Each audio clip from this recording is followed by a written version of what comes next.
पर स्पेस पर भेजा गया वो लैंडर स्पेस पर सेफली लैंड नहीं कर सका और इसी वजह से क्रैश हो गया। नासा के साइंटिस्ट इस क्रैश लैंडर की रीजन तलाश करते रहे पर साइंटिस्ट कोई भी वजह नहीं ढूंढ सके। इस क्रैश की रीजन एक इंजीनियर ने बआसानी ढूंढ निकाली। उसकी फाइंडिंग को बाद में नासा ने कंफर्म भी कर दिया। शनमुगा ने इस पर काम करना शुरू कर दिया। नासा की ओरिजिनल इमेज और क्रैश की इमेज डाउनलोड करके इस पर काम करना स्टार्ट कर दिया और बहुत ही डीप स्टडी करने के बाद एक व्हाइट कलर का डॉट नजर आया जिनका कंपैरिजन उन्होंने क्रैश से पहले वाली इमेज से किया। रेडिट से डाटा इकट्ठा करके उन्होंने ये रिजल्ट निकाला और बाद में इन्होंने नासा को सब प्रूफ मेल और ट्वीट भी किया और नासा की तरफ से कंफर्मेशन भी आ गया। लैंडर का इम्पैक्ट साइट भी नजर आया एक पिक्चर में और सारा एरिया भी नजर आ रहा है जहां क्रैश के बाद मलबा फैल गया।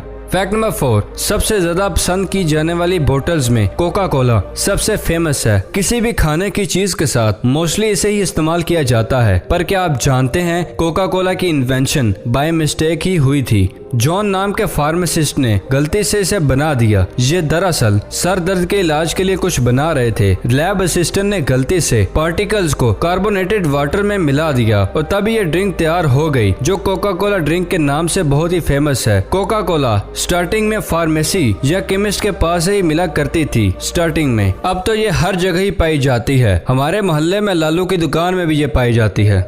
फैक्ट नंबर 5, क्या आपको पता है जमीन में अब तक सबसे गहरा सुराख कौन सा है? दुनिया के सबसे डीप होल का नाम कोला सुपर डीप होल है। ये होल 24 मई 1970 सोवियत यूनियन ने खोदना स्टार्ट किया था। इस बोर होल की डेप्थ मेजरमेंट 12,000 पर बहुत से प्लांट्स मौजूद हैं। तेल बेचकर ये मुल्क बहुत ज्यादा कमाई कर रहा है, लेकिन कमाई का ज्यादातर हिस्सा समंदर के पानी को पीने के काबिल बनाने में लग जाता है। 2011 में पानी और बिजली के वजीर ने कहा था हमारे मुल्क में पानी की मिकदार हर साल 7% तक बढ़ रही है। तो दोस्तों हमें इस फैक्ट से छोटा सा मैसेज मिलता है कि हमें पानी की कदर करनी चाहिए। फैक्ट नंबर 2, क्या आप एप्पल कंपनी के फोन्स या कोई भी प्रोडक्ट यूज करते हैं? तो जो एप्पल के रेगुलर यूजर हैं वो तो बाखूबी जानते होंगे कि स्टीव जॉब्स कौन थे। उन्होंने खूब नाम कमाया टेक्नोलॉजी की दुनिया में अपने प्रोडक्ट से। स्टीव अब तो इस दुनिया में नहीं है, लेकिन क्या आप जानते हैं पूरी जिंदगी में अपनी गाड़ी पर नंबर प्लेट कभी नहीं लगाई थी। और हैरानगी की बात यह है कि ना ही उनको कभी पुलिस ने पकड़ा, ना ही कोई रूल ब्रेक करने पे फाइन हुआ। स्टीव जॉब्स कैलिफोर्निया में रहते थे और उनके पास मर्सिडीज SL55 AMG थी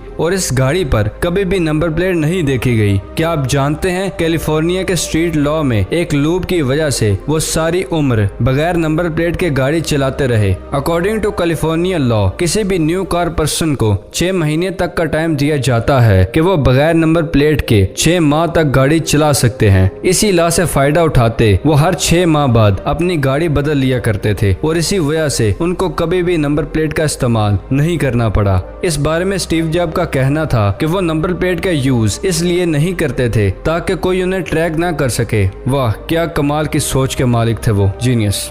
फैक्ट नंबर 3, एक रॉकेट लैंडर मिशन 2 पर स्पेस पर भेजा गया वो लैंडर स्पेस पर सेफली लैंड नहीं कर सका और इसी वजह से क्रैश हो गया। नासा के साइंटिस्ट इस क्रैश लैंडर की रीजन तलाश करते रहे पर साइंटिस्ट कोई भी वजह नहीं ढूंढ सके। इस क्रैश की रीजन एक इंजीनियर ने बआसानी ढूंढ निकाली। उसकी फाइंडिंग को बाद में नासा ने कंफर्म भी कर दिया। शनमुगा ने इस पर काम करना शुरू कर दिया। नासा की ओरिजिनल इमेज और क्रैश की इमेज डाउनलोड करके इस पर काम करना स्टार्ट कर दिया और बहुत ही डीप स्टडी करने के बाद एक व्हाइट कलर का डॉट नजर आया जिनका कंपैरिजन उन्होंने क्रैश से पहले वाली इमेज से किया। रेडिट से डाटा इकट्ठा करके उन्होंने ये रिजल्ट निकाला और बाद में इन्होंने नासा को सब प्रूफ मेल और ट्वीट भी किया और नासा की तरफ से कंफर्मेशन भी आ गया। लैंडर का इम्पैक्ट साइट भी नजर आया एक पिक्चर में और सारा एरिया भी नजर आ रहा है जहाँ क्रैश के बाद मलबा फैल गया।